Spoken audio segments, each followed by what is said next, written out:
चलिए स्टार्ट करते हैं। लिखिए, क्वेश्चन लिखिए। If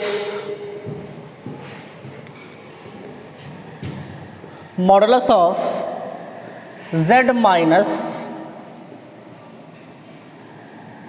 5 plus 7i is equal to 9, then find the greatest and least value of modulus of z minus 2 minus 3i। आप लोग क्या निकालना है?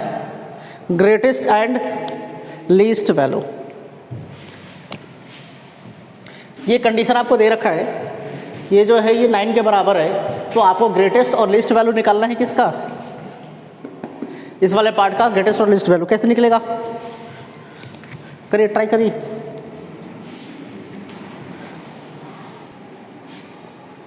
क्या यूज करना पड़ेगा यहाँ पर? Triangle inequality. क्या यूज करना पड़ेगा? कैसे ट्रायंगल इनइक्वालिटी यूज करेंगे? ध्यान से देखिए।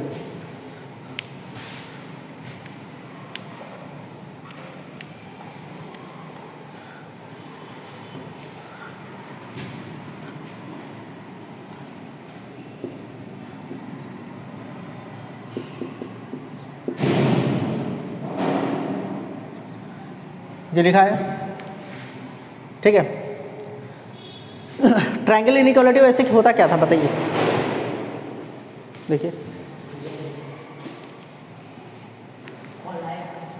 कॉल आ गया।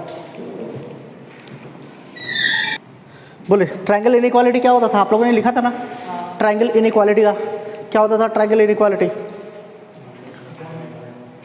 आप लेट हो गए।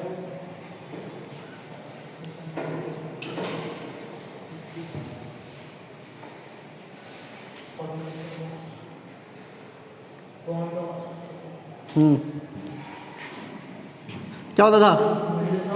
हाँ हाँ, ठीक है। Is less than is equal to z1 plus is less than is equal to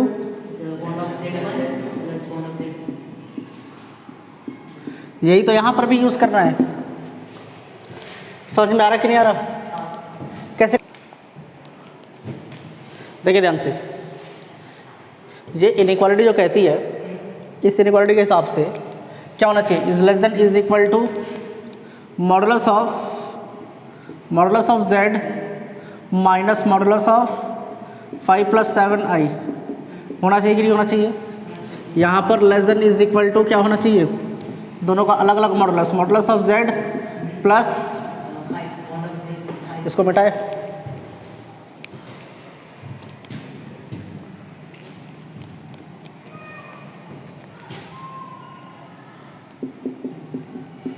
ये वाला पार्ट क्लियर है कि नहीं बताइए? कोई डाउट? कोई डाउट नहीं है। यहां पर हमें क्या चाहिए? इसका थोड़ी लीस्ट और ग्रेटेस्ट वैल्यू पता करना है। हमें किसका लीस्ट और ग्रेटेस्ट वैल्यू पता करना है? इसका। तो z अपने जगह पर, माइनस अपने जगह पर। यहां पर क्या होना चाहिए? -2 माइनस 3i होना चाहिए। क्या होना चाहिए? यहाँ पर क्या होना चाहिए? -2 माइनस 3i। क्या होना चाहिए? ठीक है। तो अब इसको -2 माइनस 3i करने के लिए z ये कितना है? -5 है। क्या है? हमें कितना चाहिए? तो -5 है, इसको -2 करने के लिए क्या करना पड़ेगा? +3 करना पड़ेगा। -5 + 3 तो -2 ही होगा ना। तो यहाँ पर है -5, ठीक है। यहाँ पर हमने क्या कर दिया?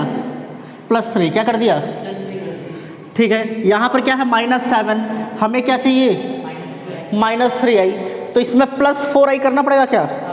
तो यहाँ पर लिख देंगे +4i। समझ में आया कि नहीं आया? यहाँ पर है +7i। इसको वैसे का वैसे कर दिया और इसको वैसे का वैसे कर दिया। अब बताइए ये वाला पार्ट क्लियर है कि नहीं क्लियर है? अब इसमें जो भी हम ऐड कर रहे हैं, सिर्फ यहाँ पर तो ऐड नहीं कर सकते ना, यहाँ पर क्या क्या है, प्लस 3 + 4i को ऐड किया है, तो यहाँ पर वो चीज़ अगर हम कर रहे हैं तो यहाँ पर भी वही करना पड़ेगा और यहाँ पर भी क्या करना पड़ेगा, उसी चीज़ को करना पड़ेगा कि नहीं करना पड़ेगा? तो अकॉर्डिंग टू ट्रायंगल इनइक्वालिटी यहाँ पर क्या होना चाहिए? तो हमने रूल लगाया है modulus of z minus modulus of इसका, यही तो होता है ट्रायंगल इनइक्वालिटी में। तो यहाँ पर क्या दे रखा है, ये पूरा का पूरा दे रखा है, तो यहाँ पर ऐसे हो जाना चाहिए क्या, modulus of z minus modulus of 5 + 7i minus क्या आता है, माइनस यहाँ पर क्या हो जाएगा, मॉडुलस ऑफ 3 + ये वाला पार्ट क्लियर है कि नहीं क्लियर है? यहाँ पर less than is equal to, अब इसका अलग अलग क्या हो जाता है, मॉडुलस लग जाता है और क्या आना चाहिए बीच में, प्लस आना चाहिए। तो यहाँ पर क्या हो जाएगा, modulus of z plus modulus of 5 + 7i plus modulus of 3 + 4i। ये वाला पार्ट क्लियर है कि नहीं क्लियर है? तो इसमें सोचना क्या है, अभी ऊपर में तो किया, यहाँ पर जो भी था यहाँ पर प्लस हो यहाँ माइनस, उससे मतलब ही नहीं है हमें। यहाँ पर हमेशा क्या होना चाहिए, माइनस होना चाहिए। क्या होना चाहिए, माइनस। और यहाँ पर हमेशा क्या होना चाहिए, और ये अलग अलग मॉडुलस निकाल कर बीच में माइनस और पूरे का मॉडुलस, यहाँ पर प्लस हो माइनस हो वो वैसा का वैसे ही रहेगा। और यहाँ पर अलग अलग मॉडुलस हमें निकालना होता है और प्लस का होता है, यही तो ट्रायंगल इनइक्वालिटी में हमने पढ़ा था।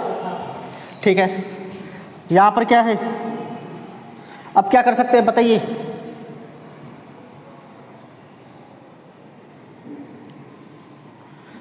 बोलिए।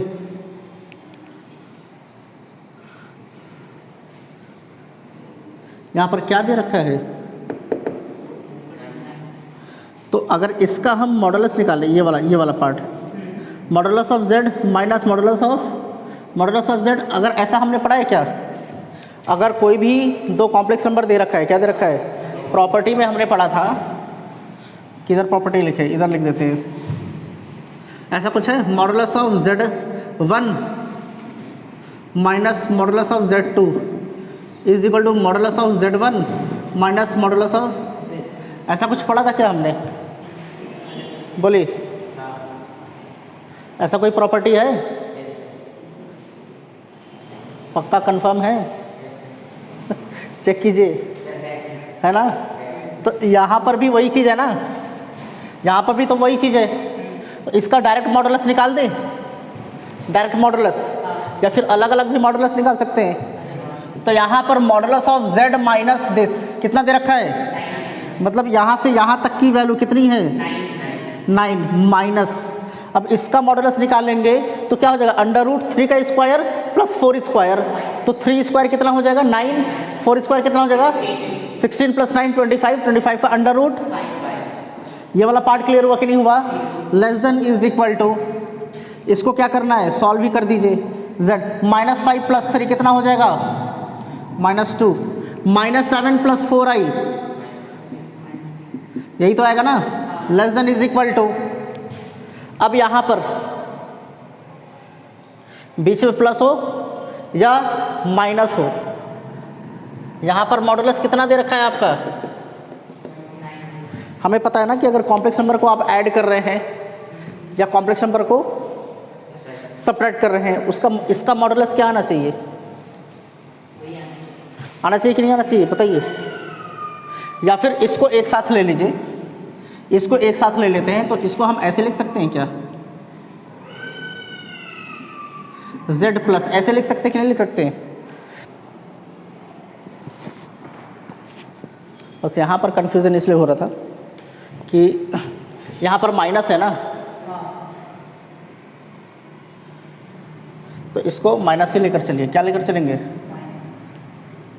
यहाँ पर हम लिख सकते हैं माइनस, क्या लिख सकते हैं, क्योंकि ये माइनस है ना यहाँ पर, तो माइनस ही लेकर चलेंगे। तो अब इसका मॉडुलस क्या हो जाएगा, इसका मॉडुलस यहाँ पर 9 हो जाएगा। क्लियर है कि नहीं? साइन सेम रखना है, अलग अलग नहीं रखना है।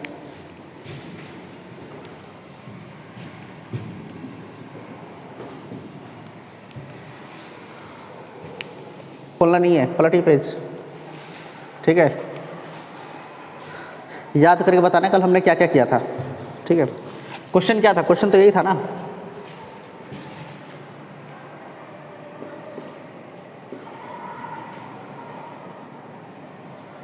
Greatest and least value of mod of z, modulus of z, if z satisfies modulus of z minus 4 upon z is equal to 2.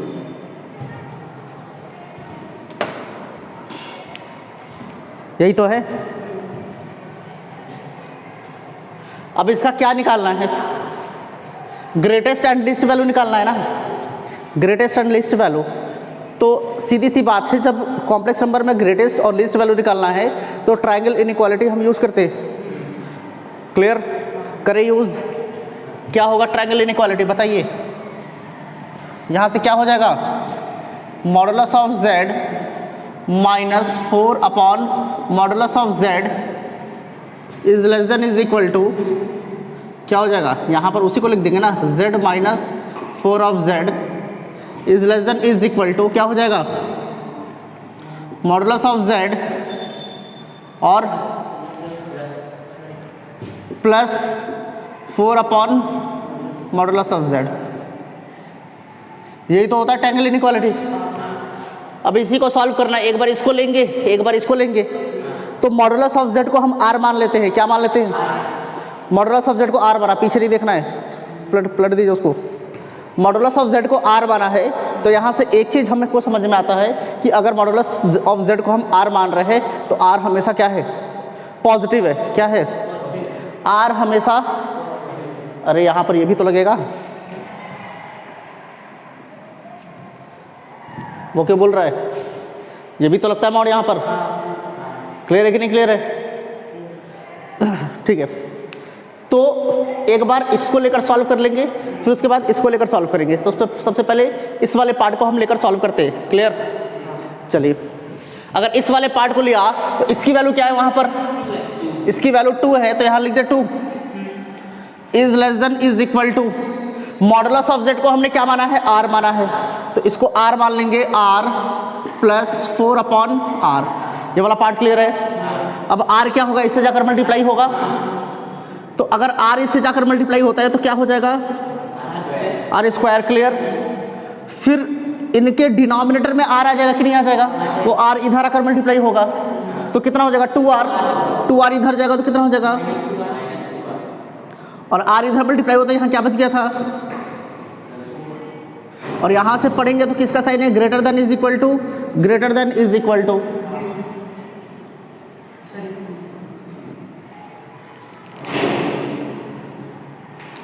आइए,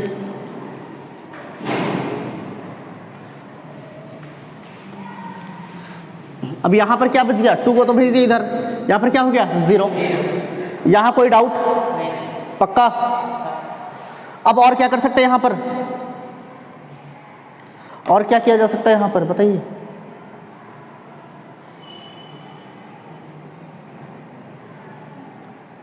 ऐसे ही छोड़ देंगे? क्यों?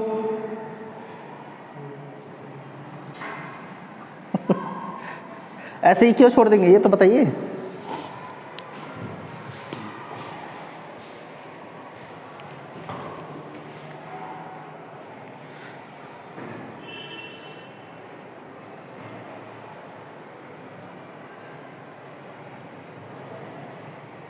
Are square minus 2r plus 4, ये किसका एक्सपेंशन है? R square minus 2r plus 4,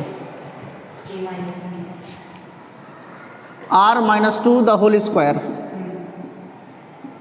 यही तो है। तो यहां से कंडीशन क्या बन रहा है? कंडीशन समझना अच्छे से।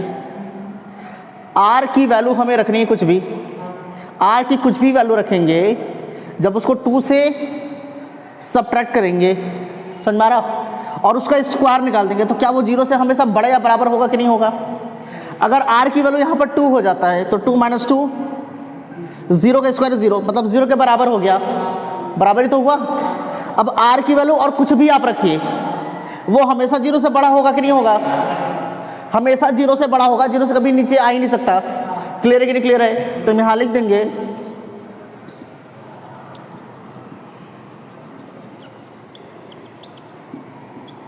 It is always positive. क्या हो जाएगा?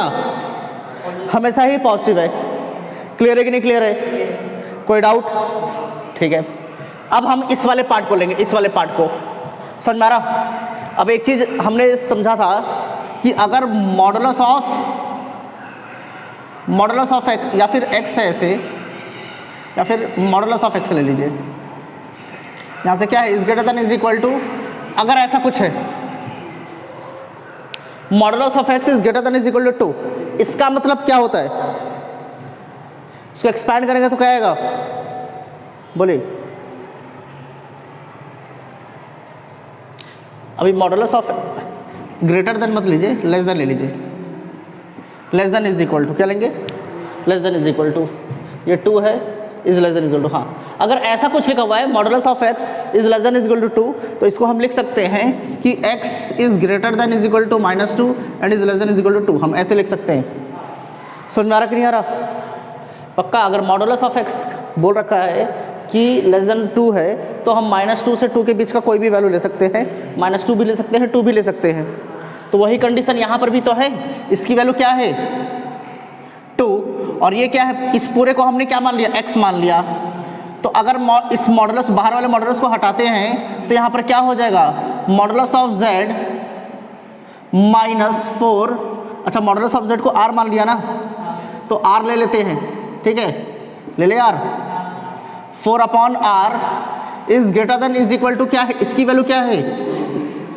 And is less than is equal to +2। Clear है कि नहीं क्लियर है? कोई डाउट इसमें? पक्का? कोई डाउट नहीं? पक्का ना? ठीक है, अब एक बार इस वाले कंडीशन को लेंगे और एक बार इस वाले कंडीशन को लेंगे। तो यहाँ पर पहले इस वाले कंडीशन को ले लेते हैं। अब ध्यान से देखिए, -2 is less than is equal to क्या हो जाएगा? r² - 4/r, यही तो हो जाएगा ना। और यहाँ से क्या हो जाएगा? r² - 4/r is less than is equal to 2। Clear है कि नहीं क्लियर है? अब इस r को हम इधर क्यों मल्टीप्लाई कर सकते हैं? इस r को इधर मल्टीप्लाई कर सकते हैं। क्यों? क्योंकि ये क्या है? पॉजिटिव है। तो जब पॉजिटिव है तब हम आराम से क्रॉस मल्टीप्लाई कर सकते हैं। बस इस बात का ध्यान रखना है कि अगर r की वैल्यू नेगेटिव है, क्या है, उसके बाद भी हम क्रॉस मल्टीप्लाई कर सकते हैं, लेकिन साइन चेंज करना पड़ेगा। इनइक्वालिटी है ना, इनइक्वालिटी है। तो इनइक्वालिटी में जब हम माइनस साइन से प्लस या माइनस साइन से जब मल्टीप्लाई करते हैं या डिवाइड करते हैं, क्या करते हैं?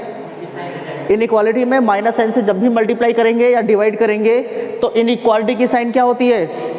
चेंज हो जाती है। क्लियर कि नहीं? लेकिन यहाँ पर तो r पॉजिटिव है, तो साइन चेंज करने की जरूरत नहीं है।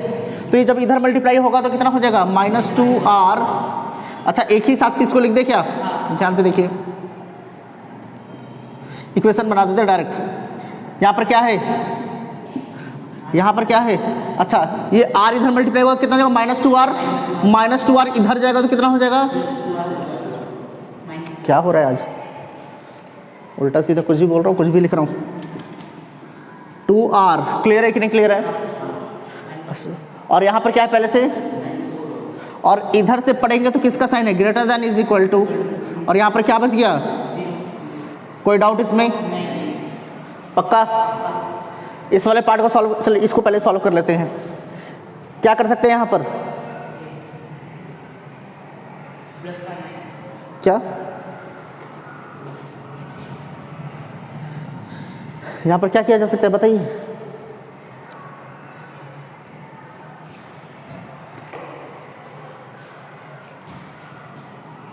-4 को हम +1 - 5 लिख सकते हैं क्या?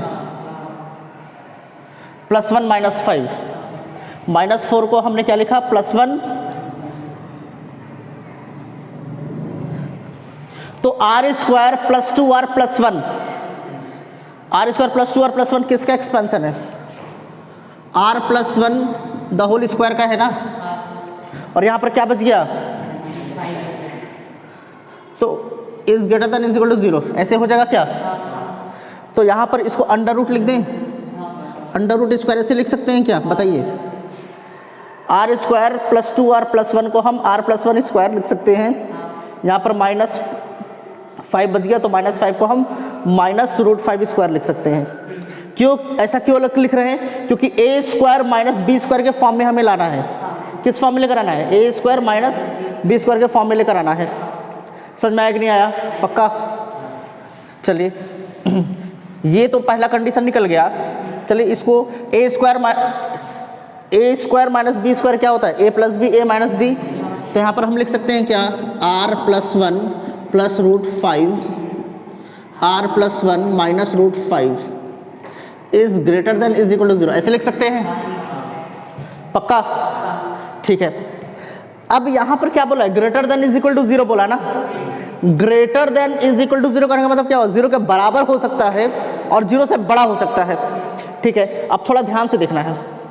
यहाँ पर पॉजिटिव साइन है, यहाँ पर भी पॉजिटिव साइन है, और r तो पॉजिटिव है ही है। r क्या है? Modulus of z, modulus of z positive होगा, तो ये तो हमेशा पॉजिटिव ही है ना। तो अगर दो नंबर, ये एक रियल नंबर है, ये भी एक रियल नंबर है, दो रियल नंबर क्या हो रहे हैं? मल्टीप्लाई हो रहे हैं। क्या हो रहे हैं? तो जब दो रियल नंबर मल्टीप्लाई हो रहे हैं तो उनका मल्टीप्लिकेशन या तो 0 हो या तो 0 से बड़ा हो। ये कब हो सकता है? 0 कब? इज इक्वल टू 0 भी है ना, तो 0 कब हो सकता है? या तो ये 0 के बराबर होना चाहिए या तो ये 0 के बराबर होना चाहिए। क्लियर? और दूसरा कंडीशन, जब ग्रेटर देन 0 बोल रहा है, इसका मतलब ये भी नेगेटिव होना चाहिए या तो ये भी नेगेटिव होना चाहिए। दोनों ही नेगेटिव हो तो मल्टीप्लाई होकर पॉजिटिव हो जाएंगे। या तो अगर ये पॉजिटिव है तो दूसरा भी क्या होना चाहिए? पॉजिटिव होना चाहिए। अब हमें इतना तो पता चल गया कि ये क्या है? पॉजिटिव है। इसका हमें नहीं पता, इसको भी तो पॉजिटिव करना पड़ेगा ना। ये तो क्या है? ये हमेशा पॉजिटिव है। यहाँ लिख दें पॉजिटिव।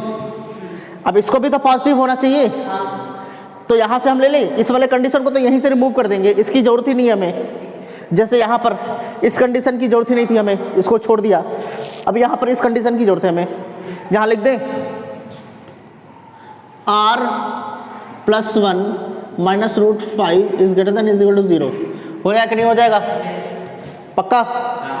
तो यहाँ से r is greater than is equal to क्या निकल कर आ गया? √5 माइनस 1, यही तो आ गया ना। कोई डाउट इसमें? पक्का? अब यहाँ से अगर इसको सॉल्व करें, इस वाले पार्ट को, तो यहाँ पर क्या है? r स्क्वायर, ये 2r हो जाएगा, 2r इधर आकर -2r, और यहाँ पर क्या है? -4 को +1 -5 लिख सकते हैं कि नहीं लिख सकते हैं? और यहाँ करें बचेगा 0 बचेगा, -4 को +1 -5 लिख दिया। क्लियर? तो यहाँ से हो गया, ये क्या हो जाएगा?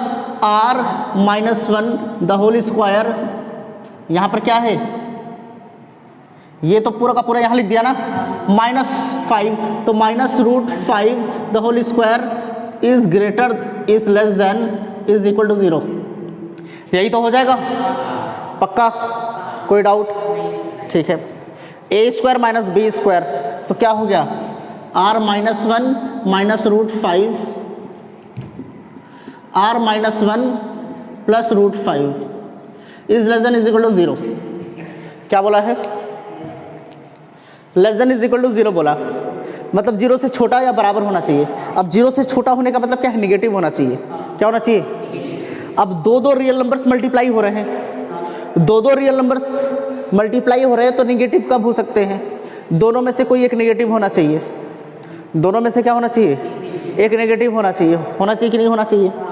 तो कैसे पता चलेगा कौन सा नेगेटिव है कौन सा पॉजिटिव है? एक चीज़ ध्यान से देखिए, यहाँ पर क्या है? √5 की वैल्यू 2 पॉइंट समथिंग होता है, और यहाँ पर -1, तो 2 पॉइंट समथिंग -1, तो +1 पॉइंट समथिंग आएगा कि नहीं आएगा?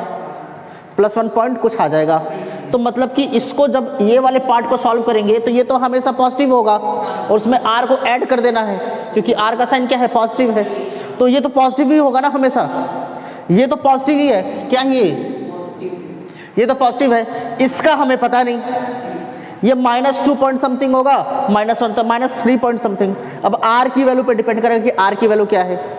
-3 पॉइंट समथिंग से अगर बड़ा है और पॉजिटिव है तो ये पॉजिटिव होगा, छोटा है तो नेगेटिव हो जाएगा। और हमें ये कैसा चाहिए? हमें तो नेगेटिव ही चाहिए।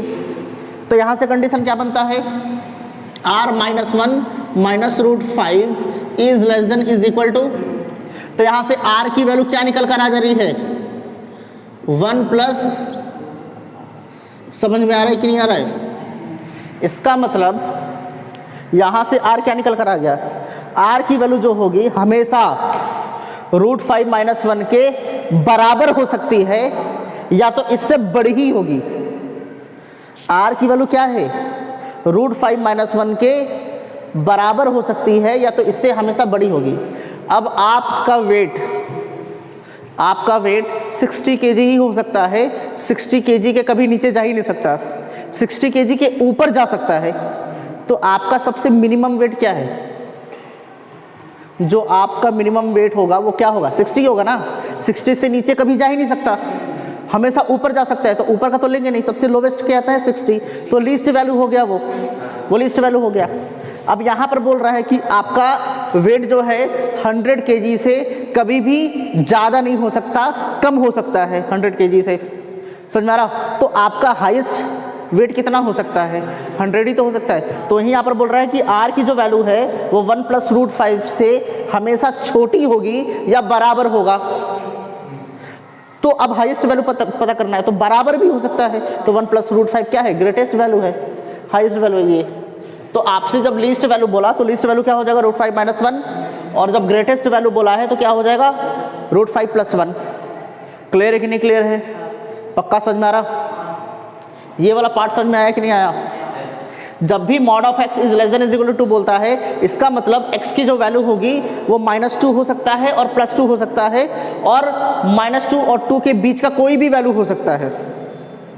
-2 से छोटा नहीं हो सकता और 2 से बड़ा नहीं हो सकता। ये -2 है और ये 2 है, तो -2 से छोटा नहीं हो सकता और 2 से बड़ा नहीं हो सकता। समझ में आया कि नहीं आया? पक्का? और अगर ऐसा कुछ लिखा हुआ है mod of x is greater than is equal to 2, इसका मतलब जो x होगा वो हमेशा क्या होगा, हमेशा छोटा होगा या बराबर होगा -2 के, -2 से हमेशा छोटा और बड़ा या बराबर होगा किसके, 2 से हमेशा बड़ा वैल्यू होगा और -2 से छोटा, मतलब कि -2 है और ये 2 है, तो -2 के नीचे वाले सारे वैल्यूज ले सकते हैं, -2 भी ले सकते हैं और 2 भी ले सकते हैं और 2 के ऊपर ले सकते हैं। -2 से 2 के बीच के जो वैल्यूज है उसको हम ले ही नहीं सकते। समझ में आया? क्लियर है कि नहीं क्लियर है? और इसमें -2 ले सकते हैं, 2 ले सकते हैं, उनके बीच के सारे वैल्यूज ले सकते हैं। तो ये एक्सपेंशन को समझिएगा अच्छे से, ध्यान से। क्लियर है कि नहीं? नोट करना है? कर लिया है, बहुत बढ़िया। तो देखिए जितना ज़्यादा क्वेश्चन करेंगे उतना अच्छा है, बस कॉन्सेप्ट पढ़ने से कुछ भी नहीं होगा, क्वेश्चंस तो प्रैक्टिस करने पड़ेंगे। देखिए एक और क्वेश्चन लिखिए, late Z1 and Z2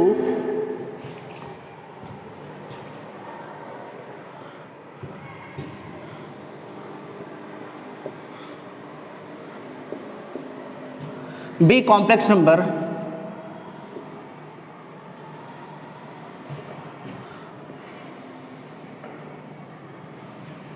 such that Z1 doesn't equal to Z2, ये दोनों बराबर नहीं है, and modulus of Z1 is equal to modulus of Z2, then show that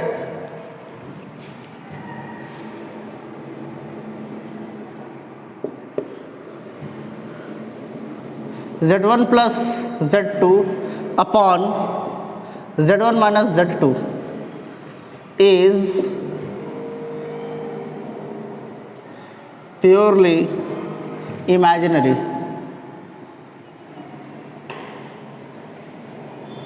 is purely imaginary। आपको ये शो करना है, आपसे दो कॉम्प्लेक्स नंबर दे रखे हैं, Z1 और Z2 दो कॉम्प्लेक्स नंबर दे रखे हैं। क्लियर है कि नहीं क्लियर है? आपसे बोला है कि Z1 और Z2 तो बराबर नहीं है, लेकिन दोनों का मॉडुलस क्या है, मॉडुलस बराबर है। ऐसा कोई कॉम्प्लेक्स नंबर है क्या जो बराबर ना हो लेकिन मॉडुलस बराबर हो? बहुत सारे, 1 + 2i 1 - 2i, मॉडुलस बराबर है कि नहीं है? सेम कॉम्प्लेक्स नंबर है क्या? नहीं, एक है 1 + 2i, दूसरा है 1 - 2i। क्लियर है कि नहीं क्लियर है? तो अब आपसे बोला है कि आपको प्रूफ करना है कि z1 + z2 upon z1 - z2 क्या है? Purely imaginary. इसका मतलब अगर इसको हम सॉल्व करते हैं तो i वाला पार्ट आना चाहिए, i वाला पार्ट आना चाहिए, रियल पार्ट 0 होना चाहिए। समझ में आया कि नहीं आया? चलिए एक बार ट्राई कीजिए, बताइए क्या आंसर होगा।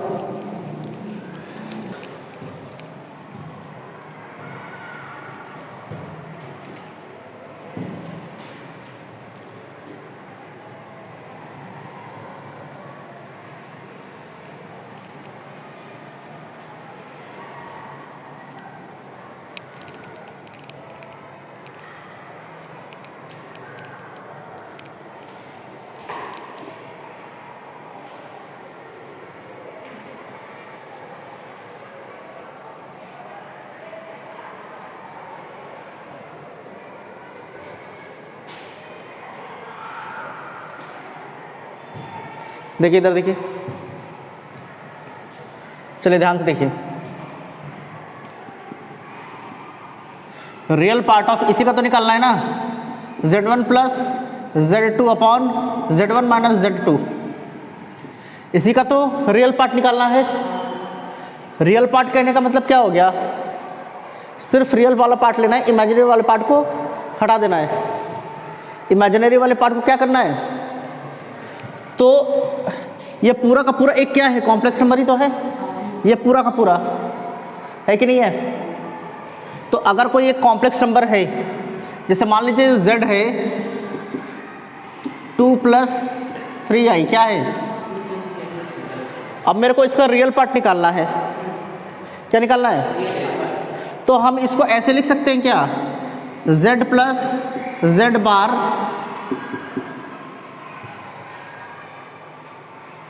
लिख सकते हैं कि नहीं लिख सकते? क्यों? क्योंकि यहाँ पर हाफ, यहाँ पर z क्या है? 2 + 3i, और यहाँ पर क्या है? कॉन्जुगेट ऑफ z 2 माइनस, तो -3i + 3i क्या होगा?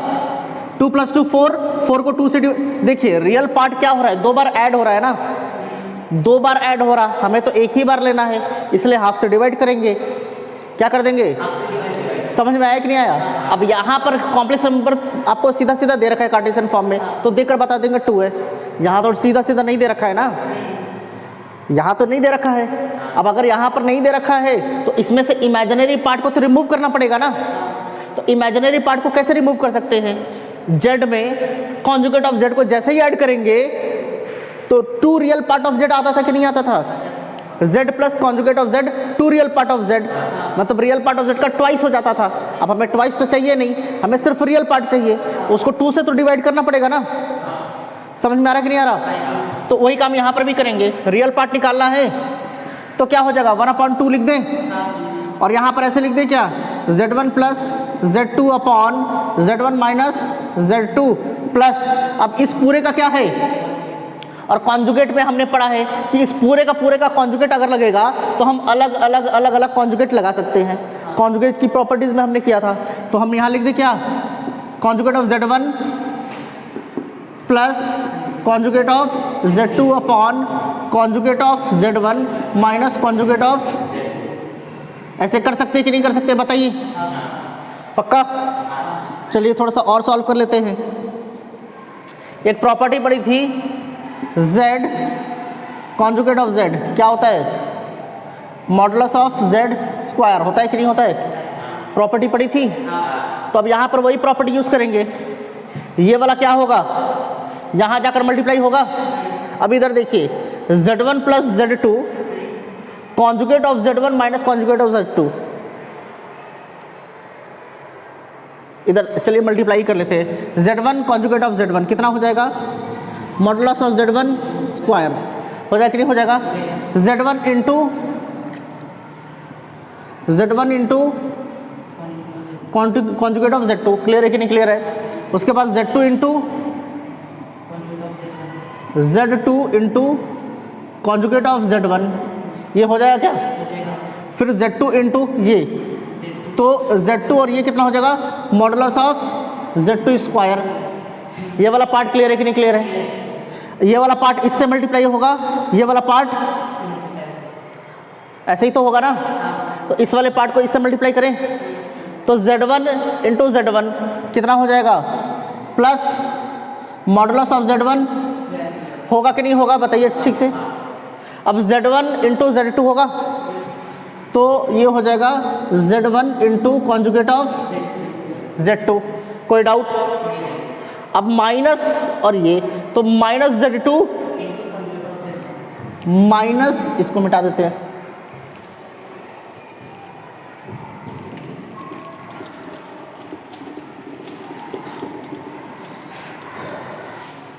इसको इससे मल्टीप्लाई कर रहे हैं ना, minus Z2 conjugate of Z1, फिर माइनस प्लस माइनस कितना हो जाएगा,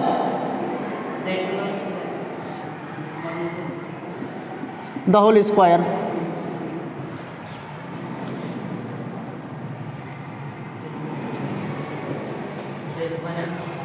क्या हो जाएगा बताइए। हाँ,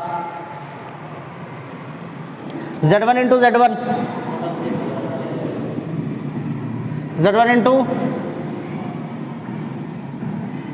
यही तो होगा, फिर ये इससे यहाँ पर Z2 कॉन्जुगेट है ना, ये इससे मल्टीप्लाई हुआ, फिर ये इससे मल्टीप्लाई हुआ, फिर ये वाला इससे मल्टीप्लाई होगा तो minus Z2 conjugate of Z1, फिर ये वाला इससे मल्टीप्लाई होगा तो प्लस Z2 और कॉन्जुगेट ऑफ Z2। ये वाला पार्ट क्लियर है कि नहीं क्लियर है। Minus Z1 conjugate of Z2 plus Z1 conjugate of Z2 cancel out, plus Z2 conjugate of Z1 minus Z2 conjugate of वो कैंसिल आउट हो जाएगा क्या, और कुछ कैंसिल आउट हो रहा है।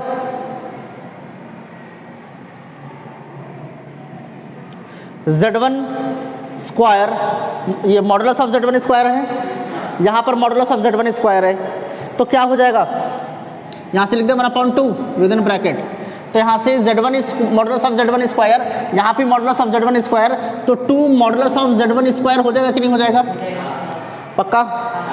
यहाँ पर क्या है, मॉडुलस ऑफ Z2 स्क्वायर, यहाँ पर है minus modulus of Z2 square, तो यहाँ पर क्या हो जाएगा -2 मॉडुलस ऑफ Z2 स्क्वायर हो जाएगा कि नहीं हो जाएगा। ये नीचे वाले को वैसे ही रहने देते हैं, ज़्यादा तामझाम नहीं करते हैं, नीचे वाले को ऐसे ही लिख दीजिए, Z1 minus Z2, Z1 minus Z2, इसको वैसे ही रहने देते हैं, नीचे वाले को सॉल्व नहीं करना है, ऊपर वाला ऑटोमेटिक आंसर आएगा। क्लियर है कि नहीं क्लियर है। इस वाले पार्ट को मिटाते हैं।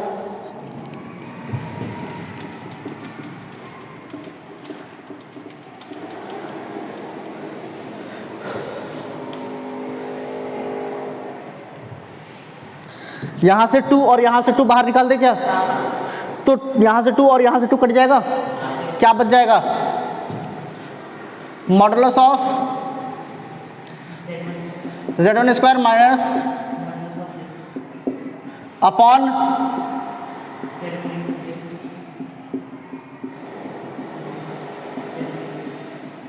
यही तो हो जाएगा।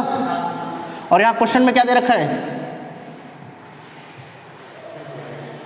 Modulus of Z1 is equal to modulus of Z2 है, मतलब Z2 मॉडुलस ऑफ Z2 की जगह पर मॉडुलस ऑफ Z1 हम लिख सकते हैं, तो मॉडुलस ऑफ Z2 की जगह पर मॉडुलस ऑफ Z1 लिख सकते हैं, तो modulus of Z1 square minus modulus of Z1 square,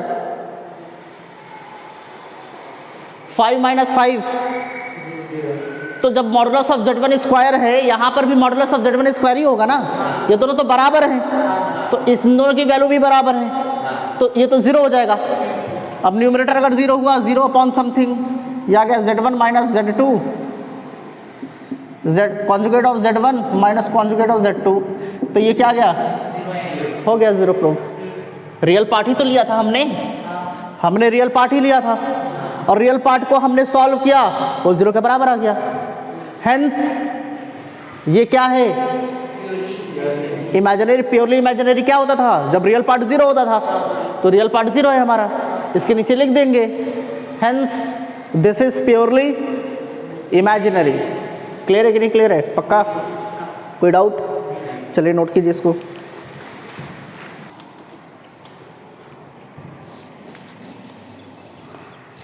लिखिए क्वेश्चन लिखिए, if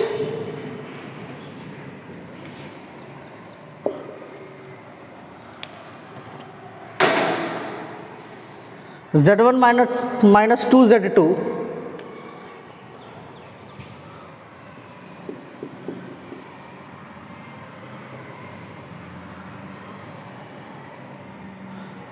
upon 2 minus z1 conjugate of z2 is unimodulus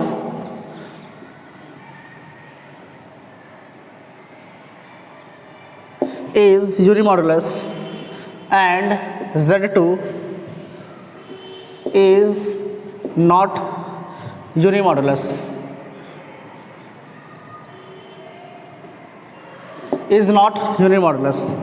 then modulus of z1 is equal to question mark.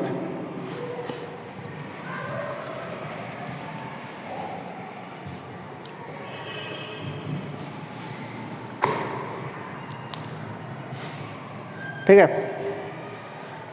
ये बोल रहा है कि ये जो एक्सप्रेशन है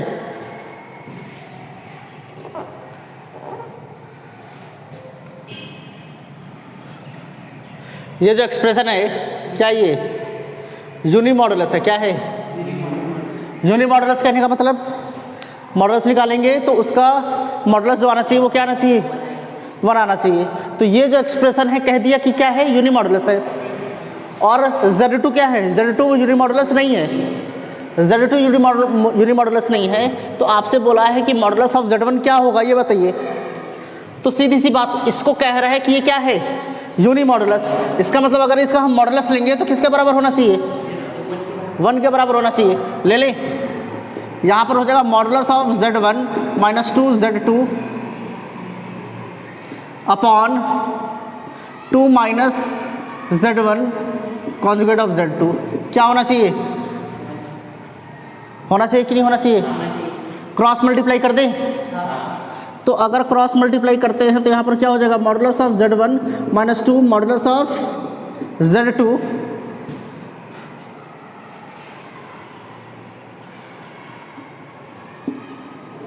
is equal to 2 minus z1 z2 बार। यही तो होगा, कोई डाउट? पक्का? और क्या कर सकते हैं इसमें बताइए, और क्या किया जा सकता है? सोचिए थोड़ा सा, एक बार ट्राई करके देखिए, हो जाएगा।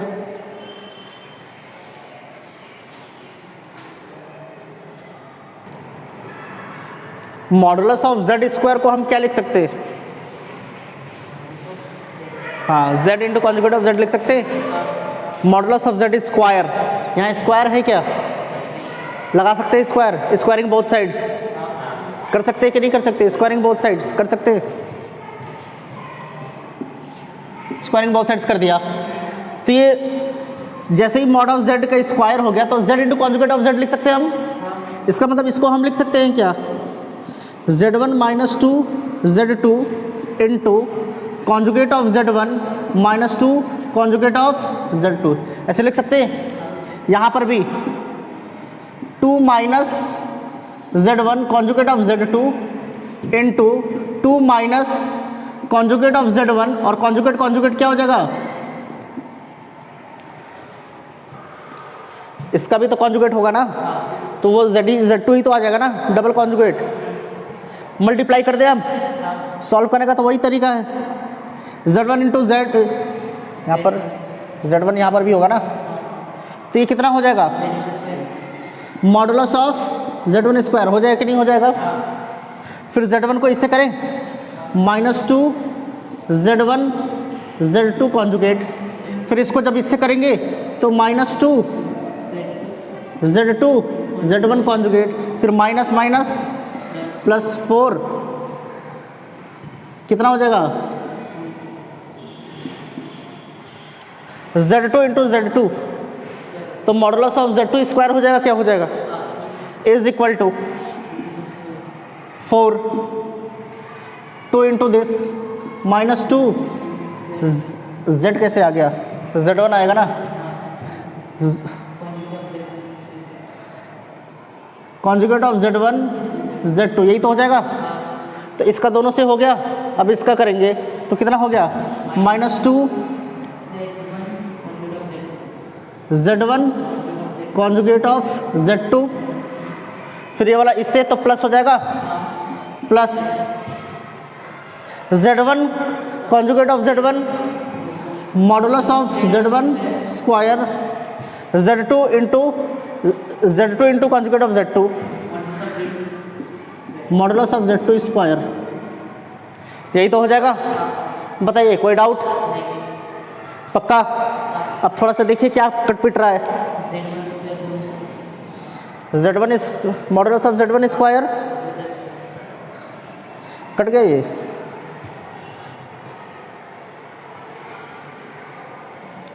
Modulus of z1 square he cancel out हो जाएगा भाई। अरे कैसे कट जाएगा, ये सिर्फ मॉडुलस, इसके साथ ये भी तो है, ऐसे ही काट देगा क्या? इसके साथ ये भी है, ऐसा देखा है क्या? 2 =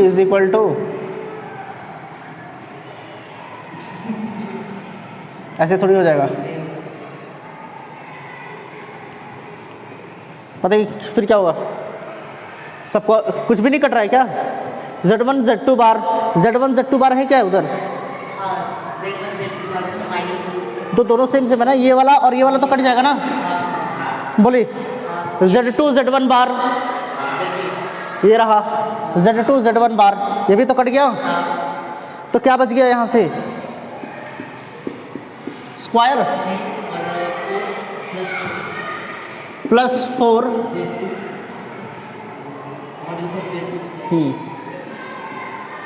मॉडुलस ऑफ z2 स्क्वायर, और यहाँ से ये वाला पार्ट इधर आ जाएगा, तो क्या हो जाएगा, minus modulus of z1 square modulus of z2 square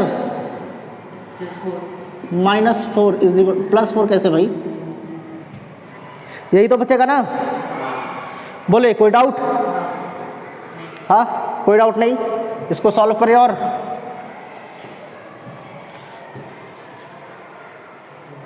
z1 square, इस वाले टर्म में मॉडुलस ऑफ z1 स्क्वायर और यहाँ पर modulus of z1 square common है, निकाल दे कॉमन। तो मॉडुलस ऑफ z1 स्क्वायर अगर कॉमन निकालते हैं तो यहाँ पर क्या बचेगा, 1, और यहाँ से इसको निकाल दिया तो क्या बचा, माइनस मॉडुलस ऑफ z2, यही तो बचा। अब ये वाला टर्म ले लिया, ये वाला टर्म ले लिया, बचे ये वाला टर्म और ये वाला टर्म। तो इसमें क्या है 4 और यहाँ पर क्या है, तो -4 कॉमन निकाल दे। अगर -4 कॉमन निकाल देते हैं, क्या निकालते हैं, तो -4 यहाँ से निकाला तो क्या बच जाएगा, 1, -4 निकाला है ना बाहर, क्या निकाला है, तो यहाँ क्या बचेगा 1, और इसमें से -4 निकाला, माइनस निकाला है तो एक माइनस साइन आ जाएगा, तो कितना हो जाएगा, 4 निकाल दिया तो क्या बचा, माइनस क्या बच जाएगा, मॉडुलस ऑफ z2 स्क्वायर, यही तो बचेगा। बोले अब इस वाले टर्म में ये कॉमन है, इस वाले टर्म में ये कॉमन है, तो यहाँ से इसको निकाल देते हैं, 1 minus modulus of z2 square, और अगर इसको और इसको बाहर निकाल दिया तो यहाँ क्या बच गया, मॉडुलस ऑफ z1 स्क्वायर -4, यहाँ ये बाहर आ गया तो यहाँ क्या बचा, =0। तो जब दो नंबर्स का प्रोडक्ट 0 के बराबर है तो एक बार ये 0 होगा और ये 0 होगा। क्लियर है कि नहीं क्लियर है? ठीक है, 1 माइनस ये 2 है ना, मॉडुलस ऑफ z2 स्क्वायर =0, और यहाँ से मॉडुलस ऑफ z1 स्क्वायर -4 =0। ये वाला पार्ट क्लियर है कि नहीं क्लियर है? यहाँ से मॉडुलस ऑफ z2, ये वाला पार्ट को इधर भेज देंगे तो यहाँ क्या बच जाएगा, हो जाएगा, यहाँ क्या दे रखा है, इज नॉट, ये यूनिमॉडुलस नहीं है, यहाँ से तो 1 आ रहा है, तो क्या इस कंडीशन को हम ले सकते हैं? नहीं ले सकते। पहले क्वेश्चन में बोल रखा है ये यूनिमॉडुलस नहीं है, इस वाले को तो चेक ही नहीं करना है, हमें तो यही चाहिए था मॉडुलस ऑफ Z1। तो यहाँ से क्या हो जाएगा, modulus of Z1 square is equal to 4। तो क्या हो जाएगा यहाँ से, मॉडुलस ऑफ Z1 कितना हो जाएगा, मॉडुलस ऑफ Z1 कितना हो जाएगा, +-2 की 2, इसका रूट निकाले तो +-2 जाएगा कि 2 जाएगा। लेकिन क्या कभी मॉडुलस निगेटिव हो सकता है? मॉडुलस का मतलब क्या है, डिस्टेंस ही तो हो गया ओरिजिन से। Modulus of complex number distance from origin, तो क्या वो कभी निगेटिव हो सकता है क्या? +- तो आना ही चाहिए, लेकिन ये मॉडुलस की वजह से वो सिर्फ प्लस आएगा, माइनस नहीं आएगा। समझ में आया? तो दिमाग यहाँ पर भी चलाना है। क्या आ गया? तो मॉडुलस ऑफ Z1 की क्या आंसर क्या है? समझ में आ रहा कि नहीं आ रहा? देख रहे हैं, छोटी छोटी चीज़ें बहुत समझनी पड़ रही है लाइंस में। जब हम सॉल्व करते हैं तो ऐसा नहीं सिर्फ सॉल्व करते जा रहे, कुछ भी लिखते चले जा रहे हैं, दिमाग लगाना पड़ेगा। यहाँ पर प्लस माइनस, जो लोग थोड़े से स्मार्ट होंगे वो लगेंगे प्लस माइनस लिखने, लेकिन थोड़े से स्मार्ट होने से नहीं होगा, बहुत ज़्यादा स्मार्ट होना पड़ेगा कि ये बोला है मॉडुलस, तो आपको यहाँ पर +2 ही लिखना है, क्योंकि आप क्या निकालेंगे, +-2 निकालेंगे। अब 4 ऑप्शन होते हैं, पहला ऑप्शन होगा -2, दूसरा ऑप्शन होगा +2, तीसरा ऑप्शन होगा +-2। किसको करेंगे अब? +2 को करेगा ना, लेकिन जिसको नहीं पता फिर तो वैसे ही देता है ऑप्शन, इसलिए बहुत ध्यान देना है यहाँ पर। क्लियर है कि नहीं क्लियर है? चलिए नोट कीजिए इसको।